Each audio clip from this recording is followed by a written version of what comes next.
चाहिँ छोराको लागि यो पहिलाको बाँकी रहेको खेलौनाहरू थियो उसको अनि यसलाई धोएर हिजो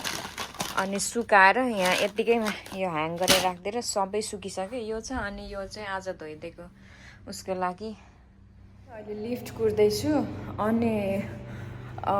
मेरो हिजो नाइट ड्युटी थियो कामबाट आएर म नसुतिकन जाँदैछु सुत्यो भने फेरि सुतेको हुन्छ अल्छी लाग्छ उठ्नलाई त्यही भएर म नसुतिकन छोरालाई लिन जाँदैछु अब आएर छोरासँगै सुत्ने हो खाना खाएर लेट्स गो एक्साइटेड म चाहिँ एकदम धेरै एक्साइटेड छु मेरो पुगमाया चाहिँ बसबाट जाने भनेर सोचिरहेको छु तर कति टाइम लाग्छ थाहा छैन म चाहिँ अहिले बस स्टेसन जाँदैछु अब बस त 42मा 12:42मा आउँछ भनेर भनेको छ यहाँ अनलाइनमा चाहिँ तर थाहा छैन फेरि 12:42मा गएर म लिन भ्याउँछु कि भ्याउँदिनँ फेरि बाहिर निस्किसक्नु भयो भने राम्रो लाग्दैन नि त त्यही भएर म चाहिँ आउँदै भेटौँ भनेर अनि लेट्स गो म त्यहाँ बस ढिलो भयो बसमा सोध्छु कति धेरै टाइम लाग्छ भने चाहिँ म ट्याक्सीमा जान्छु लिनलाई एक्साइटेड ज्याकेट पनि बोकेको किनभने गाडीमा चिसो हुन्छ नि त अहिले घाम लाग्दा त मलाई यस्तो झपझप निन्द्रा लाग्यो लेट्स गो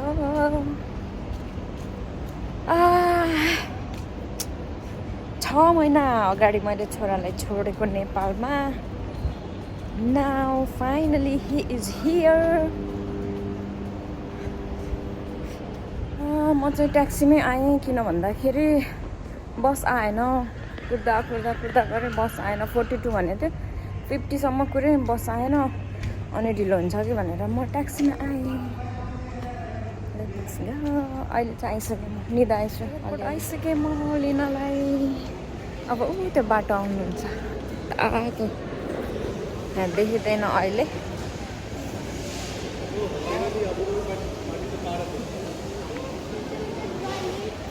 कति धेरै मान्छेहरू छ यहाँ वेटिङ म चाहिँ आइसकेँ यहाँ अनि कति धेरै मान्छेहरू छ क्या आउने चाहिँ उताबाट आउने हो भित्रबाट यताबाट आउने हो अहिले चाहिँ मोनिटरमा टाइम हेरेको अनि के भयो भन्दाखेरि न्यू टाइम भनेर चाहिँ 14:14 देखाएको छ सो 2:14 ल्यान्ड हुने रहेछ होइन अहिले चेन्ज भएर फेरि 14:07 देखाएको छ न्यू टाइम भनेर वेटिङ निन्द्रा लाग्दैछ मलाई चाहिँ बिहानदेखि के खाएको थिएन नि त म कामबाट आएर सुतेको पनि थिएन अनि त्यही भएर मैले चाहिँ यसो झसङ्ग सम्झेँ त्यो किचनमा काम गर्दा ला बसबाट गयो भने त मलाई बस लाग्न सक्छ केही त खानुपर्छ भनेर हतार एउटा वाइ उमालेर खाएर हिँडेको म मेरो छोरालाई लिनलाई आई एम भेरी एक्साइटेड हेर्दा के अरे 2:15 ल्यान्डिङ थियो है अहिले अप्रोचिङ रे काठमाडौँ अप्रोचिङ रे अलमोस्ट देयर मेरो छोरा इज अलमोस्ट हियर यस्तो इमोसनल भयो म त टाइम भनेन कि अप्रोचिङ देखाएको टाइम चाहिँ अहिले 1:59 गयो कि अनि अलमोस्ट 2 बजे अप्रोचिङ भनेर भनेको छ अलमोस्ट ल्यान्डेड मेरो बेबी 2:04 ल्यान्डेड भनेर देखायो अब फोन लाग्छ अब मेबी 15 देखि 20 मिनटमा आइपुग्छ मेरो छोरा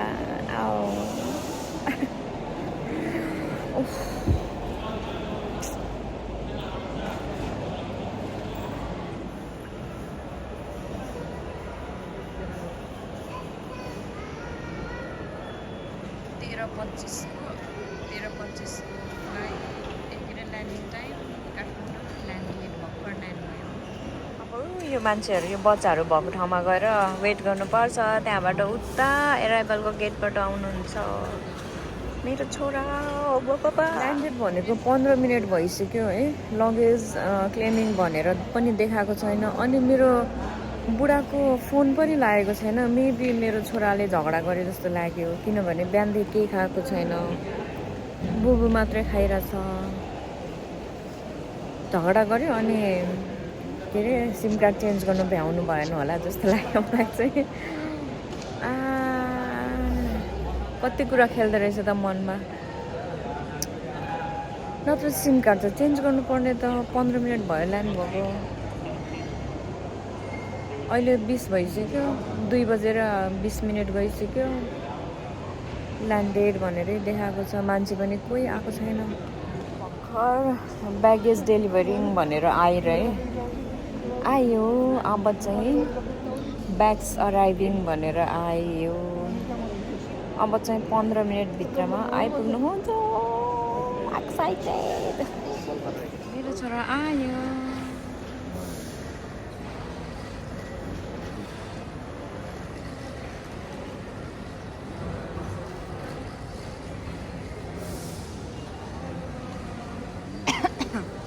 खोइ त त्यहाँ देखेको थिएँ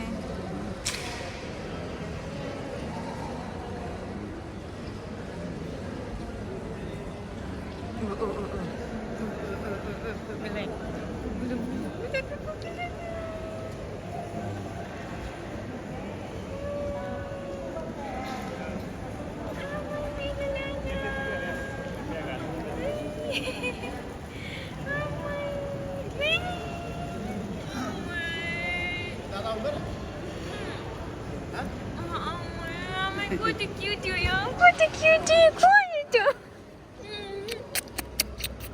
Kaç numara var? Ko, amin was kota fore. Aldı.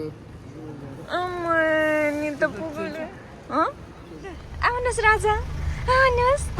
Amin, pukul kata. Yaunu nama khol dincha. मेरो छोरा इज हियर आइ त हेर्नुहोस् छोरा राजा यो बेला को हो यो मान्छे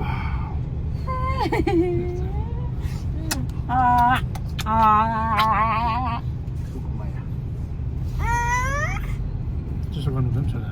भेरी भेरी ब्याड अबु फो